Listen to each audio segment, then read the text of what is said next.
dapat siguro kung mag-akusa siya ng ganyan, dapat may papel siya. Tulad ng ako, pag inaakusahan ako, pag sumasagot ako, binibigay ko yung papel.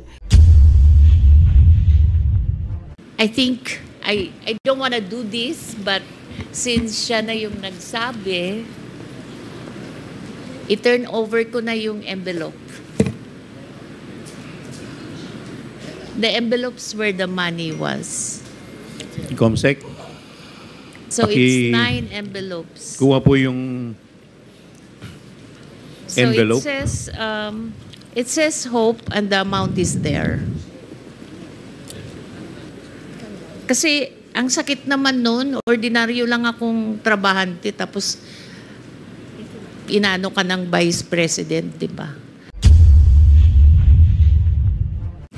Thank you, Mr. Chair. Before I start, I just want to say that this is a very difficult thing to do, and I apologize to my children who didn't like me to join this this session, and also my colleagues who are my friends, but I have to read my statement. My name is Gloria Humamil Mercado, and I have dedicated over 40 years to public service in the government of the Philippines. In my last year with government, I served as the Undersecretary for Human Resource and Organizational Development of the Department of Education. I was appointed as Deped Undersecretary by President Marcos, as recommended by Vice President Sara Duterte in 2022, and I assumed office in August of 2022 and February 2022. In February 2023, I was designated as the head of the procuring entity of Deped. As one of the signatories of Deped's checking account, alongside Undersecretary for Finance, Annalyn Sevilla, I signed checks related to all funds, and recall that some of the checks that I signed amounted to 37,500,000 pesos. Between February 2023 to September 2023, I received a total of 9 envelopes labeled Hope, my concurrent position in Deped during that time. These envelopes were handed to me mostly by Assistant Secretary Sunshine Fajarda, which she says came directly from Vice President Duterte. What she would typically say as she hands the envelope. It would appear that I received this envelope by virtue of my office as Hope. Attorney Fajarda is the wife of Edward Fajarda, who is the Special Disbursement Officer. Although the exact date evades recollection, sometimes during the course of my tenure with Deped, a member of my staff informed me that an inquiry was made by one of our officers in the field that Mr. Fajarda had made inquiries about the bank accounts of several individuals, and if divulging such information to him was permitted. My office confirmed that it was upon the instruction of the Office of the Secretary. Evidently, it would appear that regional directors and other employees on the field would also receive sums on top of the regular salaries.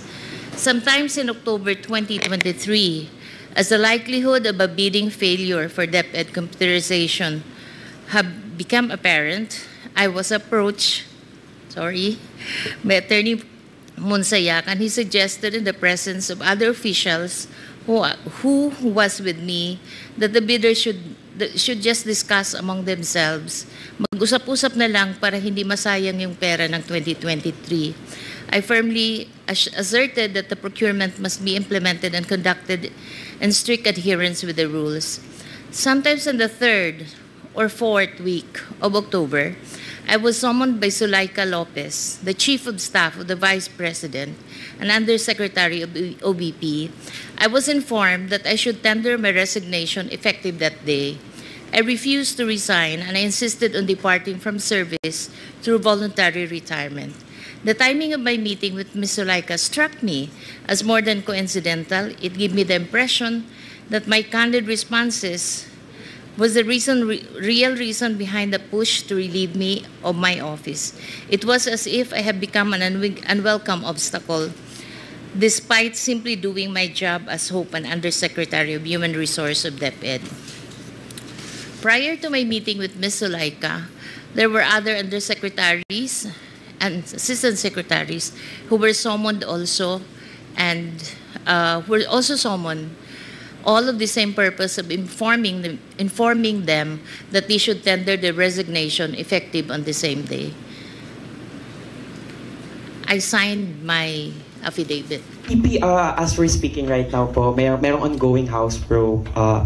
Actually, minutes ago, former Deped Undersecretary Gloria Mercado says you gave her envelopes containing 50,000 each from February to September 2023 when she was with Hope, or the Health Orchestrate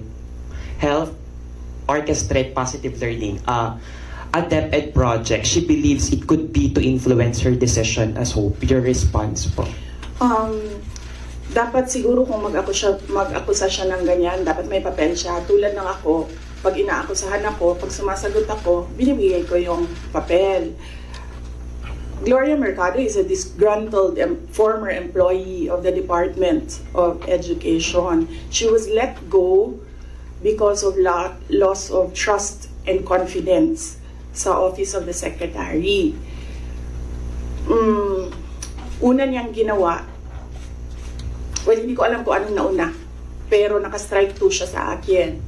Ang una niyang ginawa, nag-solicit siya ng 16 million pesos sa isang kumpanya on paper using my name without any authorization from the Department of Education. Bibigay ni JC sa inyo mamaya yung papel. Nakalagay doon. Pangalawa, noong nag-school visit ako sa Cebu, merong lumapit sa akin na teacher. Sabi niya sa akin, Inday Sara, masakit sa loob namin na mga teachers kami na nasa field. Tapos merong humahawak ng teacher items na wala dito sa aming probinsya o wala dito sa aming region. So, pinakwento ko siya. Iyon naman yung purpose ng aking mga school visits, diba, sa iba't ibang lugar na bansa. Sabi ko, one-on-one tayo, kwento mo lahat sa akin. And then it turned out, ang HR mismo ng Department of Education, our Undersecretary, took a teacher item from Region 7, nilagay niya sa central office for a non-teaching task. Ginawa niyang executive assistant niya. Ang apelido nun, Villar. Meron niyang paper trail. So, nung bumalik ako sa central office, tinanong ko, totoo ba na meron tayong teacher item galing sa Region 7 na nandito sa atin? Totoo daw, nasa HR. HR pa mismo ang gumawa ng parang injustice sa teachers namin sa field. So, on that second point, hindi ko na pinalampas. Sinabihan na siya na there is loss of trust and confidence. And you should go. And then she said na, pwede bang mag-retirement na lang ako instead na paalisin ninyo ako. Kasi ang tagal ko na, matanda na ako. And then sinabihan siya, okay, sige. You go. So she's a disgruntled former Deped employee.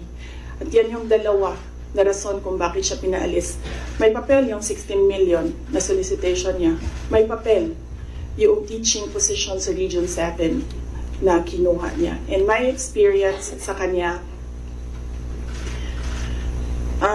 ayoko, factual lang ako ayoko atakihin yung pagkatao niya. Pero when she was HR of the Department of Education, meron kasi akong time dyan for our Usec and Assecs na hindi execom. So, pinapapunta ko yan sila kung sino man yung merong concern, sino yung may problema, pumunta kayo sa akin, mag one-on-one tayo. So, one of those times na one-on-one kami, siniraan niya yung isang Usec, isang Asec ng Department of Education. And bago pa lang kami nun. In fact, pag alis ko, 2 years lang kami, very, very new. Na nagulat ako. Kasi HR ka eh. Pag HR ka, hindi dapat ikaw yung mag-cause ng away-away sa loob ng institusyon. Dapat ikaw yung maging peacemaker. But siniraan niya yung isang ASEC and isang USEC sa akin mismo. And nagulat ako.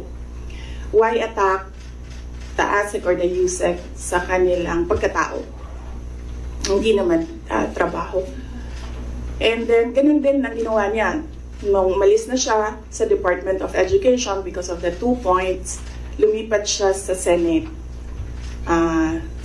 One of the offices of the senators din, nandiyan yan siya ngayon. And yung isang kaibigan ko doon sa Senado, narinig namin na sige na siya atake. Inaatake niya si Michael Poa, si Reynold Munsayag, si Gerald Chan. Iyan ngayon yung nakapangalan sa kanyang statement. Kaya kami, nung nagbasa siya kanina ng statement, hindi na kami nagulat. Kasi naririnig na namin sa opisina, dyan sa Senate, yung mga pinagsasabi niya after she was let go. I think, hindi lang siguro niya matanggap na kasalanan niya kung bakit siya pinalayas sa Department of Education. Pero hindi din talaga namin matanggap na magsusolicit ka sa isang private company on paper 16 million. And then, kukuha ka ng teacher item sa field, gagawin mong EA sa central office. Hindi pwede yun. Last question, ma'am. At least, Mr. Chair, I would know the Vice President is watching us because she just had a press conference and she said that she's denying giving former Deped Undersecretary Gloria Mercado 50,000 for 9 months. And the Vice President saying that Mercado was let go because she used Deped to solicit donations from the private sector amounting to 16 million without her knowledge. And she adds that she will provide the media with paper trail to back up her claim, describing Mercado as a disgruntled former Deped official. I think, ma'am, given your long history and long service to the Republic, 40 long years, I think it's fair for you to be given the opportunity to reply to the Vice President. I think, I don't want to do this, but since siya na yung nagsabi, i-turn over ko na yung envelope. The envelopes where the money was. Comsec, So it's 9 envelopes. kuha po yung envelope. So it says hope and the amount is there. Kasi ang sakit naman nun, ordinaryo lang akong trabahante tapos inano ka ng Vice President, di ba? It's very painful. Ma'am, ilang taon na po kayo? I hope you don't mind. Gusto ko lang pong malaman kasi sabi po ninyo 40 years na po kayo in government. I'm 65, sir, but I... So when you were appointed as USEC noong 2022 ba? 2022? How old were you at that time? I was 64. 64. Yeah. I'm sure sa edad ninyong yan, after pagkatapos nyo pong pag-ingatan yung iyong pangalan for the past 40 years? Sagutin ko yun. Yes, sir. So, okay, anyway, Mr. Chairman, I'd like to... Mr. Chairman, Mr. Chairman, dito po ako. Ay, Mr. Chairman. Mr. Chair, can I continue first? Congressman, wait, before I recognize Congressman Paduano, ma'am. Yes. I believe... With the indulgence of Congressman Asidre, please continue, Congressman. Mr. Chair, can we allow Usec Mercado to continue with the response? Because I was trying to ask her about the 16 million that the Vice President mentioned. please respond with respect to the 16 million. 1660. 16. 16 million. I would like to respond to that because it's a press con. When I was called for by Usec Sulaika, he said, Usec Mercado, you have to go because one, you have a teacher in your staff. But I explained to them that the teacher was a contract of services when I joined Deped. And the teacher has a pending application in Cebu because he's from the Visayas. And while he was working with us, he qualified for the RQA. But then when he received his appointment as a teacher, it was already past the opening of the class. It was almost opening, and the teaching load was already apportioned. So I called the RD. I said, can I still keep him? Because he was working on the special hardship allowance, which was a program that BP Sara also wanted to improve because there's a new hardship allowance, and we were just able to reduce the hardship threshold from 0.37 to 0.33. And she wanted the basis for the giving of the hardship allowance, special hardship allowance, revisited. So that's why that guy was the one working on it. So I explained, and I don't feel at all na guilty ako dun sa sinabi niya. The second one is, Sulaika mentioned that I solicited from 2 agencies. So I explained to her that it was a program which our strand developed. There were 2 consultants from UNICEF who developed the app, and then we asked our external partnership office to look for external partners who will be presenting the program, because we developed the concept. It was Deped Guru. It's her being able to contact the 980,000 teachers. Parang kahit nasan siya, pwede niyang makausap yung mga teachers. The second one was for us to do an electronic mode of the RQA. Parang there's no human intervention anymore. Everyone uploads the credential. Even the computation of the teacher qualification is already on an what do you call this? Wala na siyang human intervention. So that was the program. It wasn't us who choose who would be the partners who will be invited. It was the external partnership. So we made a presentation to almost all the corporations. And then some of the corporations appreciated that it's a very important program. So some of them committed to buy, kasi what we did is we divided the total fund of 16 million into chewable chunks. So if you're interested with this package, ito lang. If you're interested with it, because not everyone naman wanted to pay the 16 million.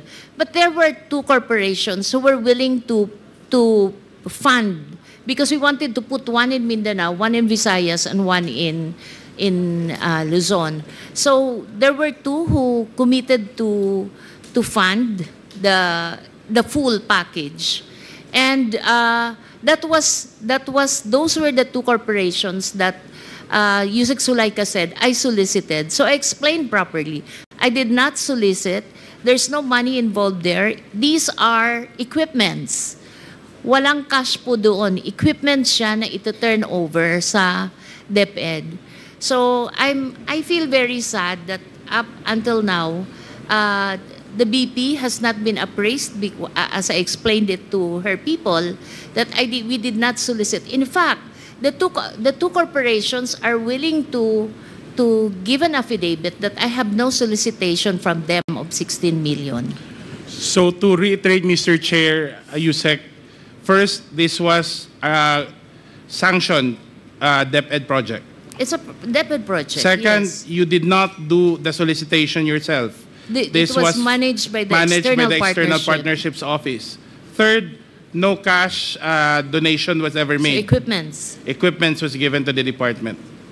So none of this, what allegations that the Vice President's making against you is true. Yes, sir. Yes, Mr. Chair. And that makes it very sad because she's saying it now. Ibig sabihin, her people did not explain to her. At least I know she's watching, then she probably be able to get the information from you now. Thank you, Usec. Thank you, Mr. Chair.